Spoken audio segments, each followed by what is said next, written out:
ضاد اور غا کے درمیان فرق شاید سب سے زیادہ متنازع موضوعات میں سے ایک ہے، لیکن یہ دنیا بھر کے بہت سے مسلمانوں میں پائی جانے والی سب سے عام غلط فہمیوں میں سے بھی ایک ہے۔ اس بارے میں کئی آراء اور نظریات موجود ہیں۔ یہ سبق اس مسئلے کو جامع انداز میں حل کرنے اور اس سوال کے واضح جوابات دینے کے لیے ہے انشاءاللہ۔ تو آئیے ابتدا سے شروع کرتے ہیں۔ جو لوگ یہ نہیں جانتے کہ اصل مسئلہ ضاد اور ظا میں کیا ہے، تو مسئلہ یہ ہے کہ بہت سے لوگ یہ سمجھتے ہیں کہ ضاد اور ظا ایک ہی طرح ادا کیے جاتے ہیں یا ایک دوسرے سے بہت ملتے جلتے ہیں، اور اہم بات یہ ہے کہ وہ یہ بھی کہتے ہیں کہ ہمیں قرآن کی تلاوت بھی اسی طرح کرنی چاہیے، اور وہ یہاں تک دعویٰ کرتے ہیں کہ نبی صلی اللہ علیہ وسلم بھی قرآن اسی طرح پڑھا کرتے تھے۔ اس دعوے کے مطابق لفظ فضل یا اصل ضا کی آواز کے قریب فضل جیسے لفظ ظلال میں ہے پڑھا جانا چاہیے۔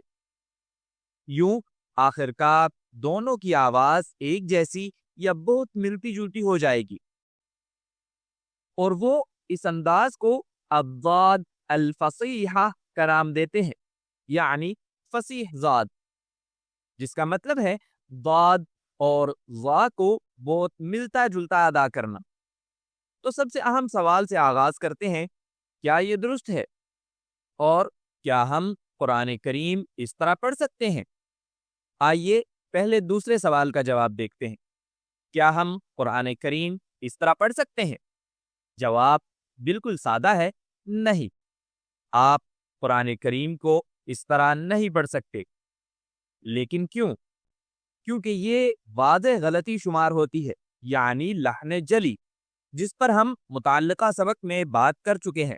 اگر آپ مزید معلومات چاہتے ہیں تو اسے دیکھ لیجئے، لنک ڈسکرپشن میں موجود ہے۔ لحن جلی قرآن کریم کی تلاوت میں ہرگز نہیں ہونی چاہیے، اور ہر حال میں اس سے بچنا ضروری ہے۔ اس لیے آپ کو کبھی بھی قرآن اس طرح نہیں پڑھنا چاہیے۔ لیکن اس کی وجہ کیا ہے؟ اس کی کئی وجوہات ہیں۔ پہلی یہ کہ اس طرح قرآن پڑھنے سے تقریباً یقینی طور پر آیت کے معنی بدل جاتے ہیں، اور بعض اوقات بالکل الٹ معنی بن جاتے ہیں۔ مثلا سورۃ الفاتحہ کی آخری آیت میں ہم کہتے ہیں صراط الذين أنعمت عليهم غير المغضوب عليهم ولا الضالين۔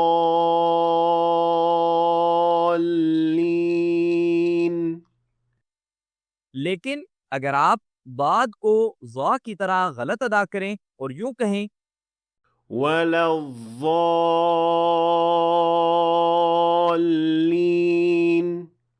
تو آیت کا معنی گمراہ ہونے والے سے بدل کر ٹھہر جانے والے ہو جائے گا، جبکہ یہ وہ معنی نہیں جو اللہ تعالی ہمیں سکھانا چاہتے ہیں۔ تو یہ پہلی وجہ تھی معنی کا بدل جانا۔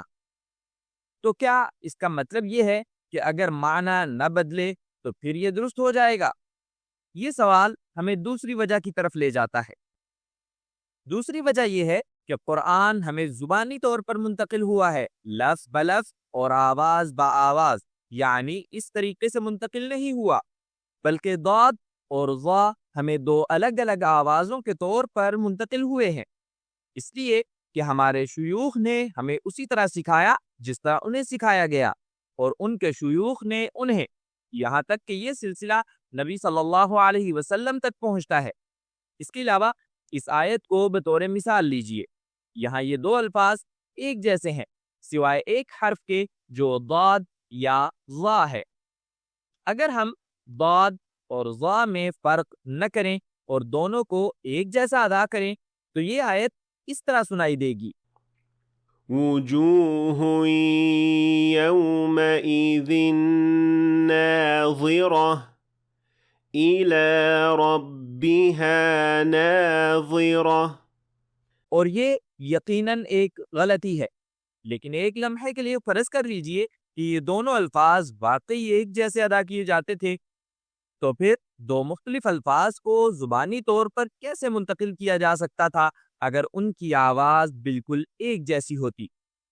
اگر ایسا ہوتا تو یہ لکھنے میں بھی ایک جیسے ہوتے، لیکن چونکہ یہ دونوں الفاظ حقیقت میں مختلف ادا ہوتے ہیں اور یہی درست ادائیگی ہے، اسی لیے ہمیں یوں کہنا چاہیے: وجوه يومئذ ناظرة إلى ربها ناظرة. لیکن اب آپ کے ذہن میں یہ سوال آ سکتا ہے کہ اگر یہ دو الگ حروف ہیں تو پھر یہ مسئلہ پیدا کہاں سے ہوا؟ تو سب سے پہلے یہ ایک حقیقت ہے کہ کچھ عرب، خاص طور پر جزیرہ عرب کے بعض علاقوں میں، ضاد اور ظا کو بہت ملتا جلتا ادا کرتے ہیں۔ یہ ان کا لہجہ ہے، لیکن وہ قرآن اس طرح نہیں پڑھتے اور نہ ہی انہیں اپنے لہجے کے مطابق قرآن پڑھنا چاہیے۔ یہ بھی حقیقت ہے کہ کچھ عرب، خاص طور پر جزیرہ عرب کے جنوبی علاقوں میں، قاف کو گا کی طرح ادا کرتے ہیں، لیکن وہ کبھی اس آیت کو اس طرح نہیں پڑھتے۔ قالت الأعراب آمنا. وہ ایسا کبھی نہیں کرتے کیونکہ قرآن اپنے لہجے کے مطابق نہیں پڑھا جا سکتا، اس لیے کہ قرآن اسی طرح نازل ہوا تھا۔ اور اس بات کو مزید واضح کرنے کے لیے ایک عملی مثال دیکھتے ہیں۔ یہ مثال موجودہ دور کے ایک بڑے عالم دین شیخ عثمان الخمیس کی ہے، جو اصل میں کویت سے ہیں۔ آئیے دیکھتے ہیں کہ وہ عام گفتگو میں ضاد کو ظا کی طرح ادا کرتے ہیں۔ اگر آپ چاہیں تو یوٹیوب کی سیٹنگ میں جا کر ویڈیو کی رفتار کم کر سکتے ہیں تاکہ آپ اسے اور بھی آہستہ سن سکیں۔ من عثمان رضي الله عنه من عثمان رضي الله عنه على النبي صلى الله عليه وسلم لأنه كان يخبر الحاضر لأنه كان يخبر الحاضر. اب دیکھتے ہیں کہ وہ قرآن کی تلاوت میں ضاد کو کس طرح درست ضاد کی طرح ادا کرتے ہیں۔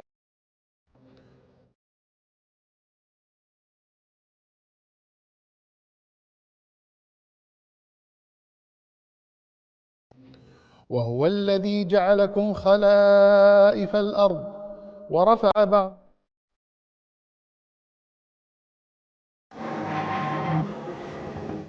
تو خلاصہ یہ ہے کہ ضاد کی یہ ادائیگی موجود ہے، لیکن یہ ایک لہجہ ہے جسے قرآن کے ساتھ استعمال نہیں کیا جا سکتا۔ دوسرا سبب جس کی وجہ سے یہ مسئلہ پیدا ہوا وہ ابتدائی نحوی علماء جیسے سیبوی کی بعض تحریریں ہیں، جنہوں نے اپنی کتاب میں ضاد کی ایسی توصیف بیان کی ہے جو ظا سے بہت ملتی جلتی تھی۔ لیکن اس دعوے میں 3 مسائل ہیں۔ پہلا یہ کہ ہم کسی صوتی توصیف کو قرآن کریم کی نقل اور مشافہہ یعنی زبانی روایت پر فوقیت نہیں دے سکتے۔ دوسرا یہ کہ کچھ عرب واقعی اس طرح ادا کرتے ہیں، لیکن یہ نہ تو معیاری صورت ہے اور نہ ہی قرآن کے لیے درست طریقہ۔ اور تیسرا یہ کہ آوازیں لکھ کر نہیں سکھائی جاتی اور نہ ہی منتقل ہوتی ہیں، آوازیں سن کر اور نقل کر کے سیکھی جاتی ہیں تاکہ آپ سمجھ سکیں کہ وہ کیسی سنائی دیتی ہیں۔ اس لیے میں صرف ایک کتاب لکھ کر یہ توقع نہیں کر سکتا کہ آپ اس آواز کو مکمل طور پر سمجھ لیں گے اور درست ادا کر سکیں گے۔ آپ کو پہلے اسے سننا ہوگا اور منہ کی حرکت دیکھنی ہوگی، تب جا کر آپ صحیح آواز نکال سکیں گے۔ آخر میں یاد رکھیے، اس مسئلے کا سب سے بڑا نقصان یہ نہیں تھا، بلکہ یہ کہ اس غلطی نے اس سے بھی بڑے مسائل کو جنم دیا، خاص طور پر ان بھائیوں اور بہنوں کے لیے جن کی مادری زبان عربی نہیں اور جن کی زبان میں ضا کی آواز موجود نہیں یا وہ ابھی اسے درست ادا نہیں کر پاتے۔ نتیجتاً وہ ضاد کو غلطی سے ضا بنانا چاہتے ہیں، لیکن آخر کار اسے زا کی آواز میں ادا کر بیٹھتے ہیں، کیونکہ وہ زبان کو دانتوں کے درمیان یا کنارے پر رکھ کر درست ضا کی آواز نکالنے کے عادی نہیں ہوتے، تو ضل یا ظل کہنے کی بجائے وہ زل کہہ دیتے ہیں، اور یہ اس سے بھی بڑی غلطی ہے۔ کیونکہ اس سے معنی مزید بگڑ جاتا ہے، اور قرآن اس طرح ہرگز نہیں پڑھا جانا چاہیے۔ دراصل یہی وہ جگہ ہے جہاں لفظ رمضان کی کہانی آتی ہے۔ اصل میں یہ رمضان ہے، کچھ عرب اسے رمضان کہتے ہیں، پھر یہ بگڑ کر رمضان بن گیا کیونکہ کچھ لوگ ضا کی آواز درست نہیں ادا کر پاتے، اور کبھی کبھی ہم رضا جیسے نام بھی دیکھتے ہیں جو اصل میں رضا سے ارتقا پا کر وجود میں آئے۔ تو اب ہمیں کیا کرنا چاہیے؟ آپ کو چاہیے کہ پوری کوشش کریں کہ ضاد کو درست ادا کریں، یا کم از کم اس کے قریب ترین آواز ادا کریں، کیونکہ یہی بہتر متبادل ہے۔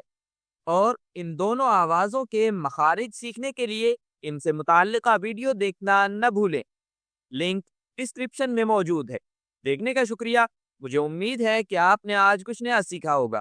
اگر سیکھا ہے تو ویڈیو کو لائک اور شیئر کریں تاکہ دوسرے لوگ بھی فائدہ اٹھا سکیں، اور اگر آپ مزید ایسی ویڈیوز دیکھنا چاہتے ہیں تو ہمارے چینل کو سبسکرائب کریں، اور انشاءاللہ ملاقات ہوگی اگلی ویڈیو میں۔